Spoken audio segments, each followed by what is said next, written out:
em 98, nós criamos um grupo de pesquisa para poder estar pesquisando sobre a nossa cultura, a nossa língua com os velhos, né? A gente sabia já que tinha algumas pessoas que já vinham fazendo esse trabalho de fortalecimento da língua, dos cânticos e da cultura em algumas comunidades. Barra Velha mesmo é a nossa referência, né? A aldeia mãe. E também muitos velhos que ainda guardavam essa na memória, né? Ainda falavam um pouco da nossa língua, né? Sabia muitas coisas em relação à nossa cultura, os nossos contos, mitos e várias questões da cultura, né? Então, o que nós fizemos? Nós criamos um grupo de pesquisa para pesquisar nessas aldeias com esses velhos que ainda guardavam muitas coisas na memória, né? Ainda tinha essa prática da cultura e da língua em algumas comunidades, né? Para que pudesse passar para os jovens, né? Para manter ainda a nossa cultura e a nossa língua viva, né? Então, nós criamos esse grupo de pesquisa em Coroa Vermelha, né? Inicialmente em Coroa Vermelha, mas com membros também de pesquisadores de Barra Velha, né, que na época era São e Anari, que fazem ainda parte desse grupo de pesquisa, né, e hoje a maioria dos professores de Patiorran também é parte dessa coordenação, né. Então nós criamos esse grupo de pesquisa para poder fazer esse trabalho de pesquisa e fortalecimento da nossa língua, né, e saímos na época saiu alguns parentes em algumas comunidades fazendo esse trabalho de catalogação do vocabulário também, os contos, a história, né? Tudo que é relacionado à nossa cultura, essas pessoas iam pegando, anotando, iam gravando, né? Então nós saímos nessas comunidades fazendo esse trabalho e quando retornamos, nós passamos por um trabalho de análise, né? A gente ia analisar todo esse material pesquisado com os mais membros do grupo e aí a gente ia analisando o que realmente era Pataxó, o que não era, porque até mesmo porque nessa região, tempos atrás, não vivia só Pataxó, vivia outros grupos também da mesma família linguística, mas também outros de tronco tupi, né? E aí tinha vocabulário que a gente via que realmente não pertencia ao nosso povo, né? Alguns a gente ia descartando, outros a gente ia vendo que alguns eram do mesmo tronco linguístico, então a gente ia ali fazendo esse trabalho de análise, né? E depois que a gente fez esse trabalho de análise, a gente dava um retorno novamente para as comunidades, né? E assim foi feito, né? Esse trabalho de pesquisa inicialmente com esse grupo, depois nós transformamos esse grupo de pesquisa em uma coordenação já envolvendo mais pesquisadores e professores que já trabalhavam com a língua, né? E aí a própria língua também já foi passar a ser ensinada nas escolas, né? Inicialmente Barra Velha, que já tinha, e Coroa Vermelha, que foi uma das primeiras comunidades a fazer esse trabalho de ensino da língua, até mesmo antes não era denominado de aula de cultura, né?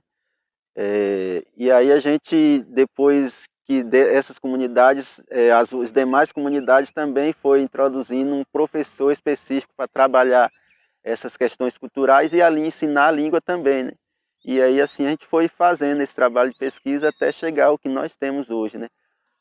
Na época também tinha um parente chamado Matalauê, que ele também já fazia faculdade na Unemate lá no Mato Grosso, então ele conheceu alguns professores.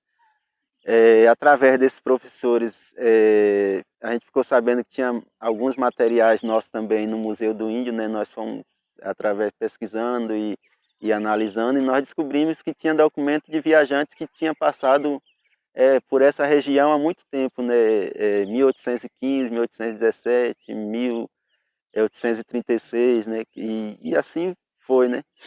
Vários documentos, e nesses pesquisas que esses pesquisadores, esses viajantes passaram por essa região, eles registraram muitas coisas relacionadas ao nosso povo, né?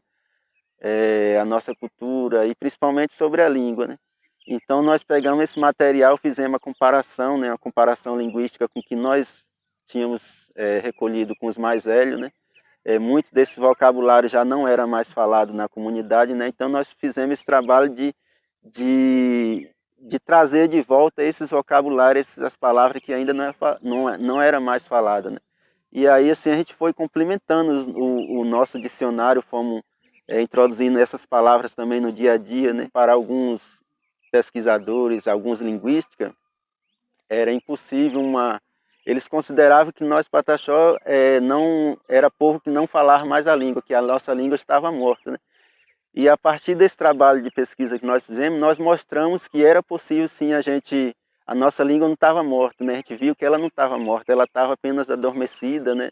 Então nós resolvemos denominar a nossa língua de Patiohan, que são 3 palavrinhas que tem nessa palavra simples, né? Nós temos Chohan, Atiohan, que é língua, né?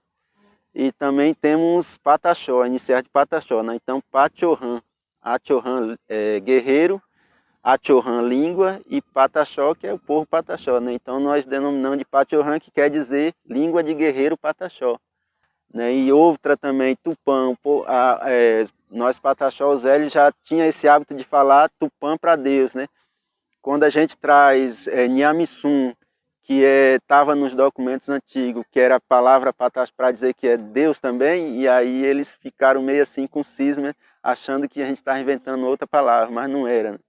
E aí a gente foi explicar tudo isso, né? E até chegar um tempo que eles foram entendendo, né? E os velhos também tinham o próprio vocabulário, então eles foram acrescentando também alguns vocabulários também da própria pesquisa, né?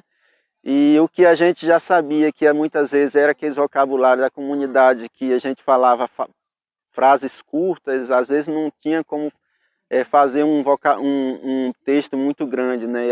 O que nós tínhamos não era possível. E quando a gente traz esses registros antigos, aí foi possível sim formular frases mais complexas, né? E aí nós começamos a aprender e a ensinar na escola, e hoje é possível alguns se comunicar na língua Patiohan sem precisar usar a língua portuguesa.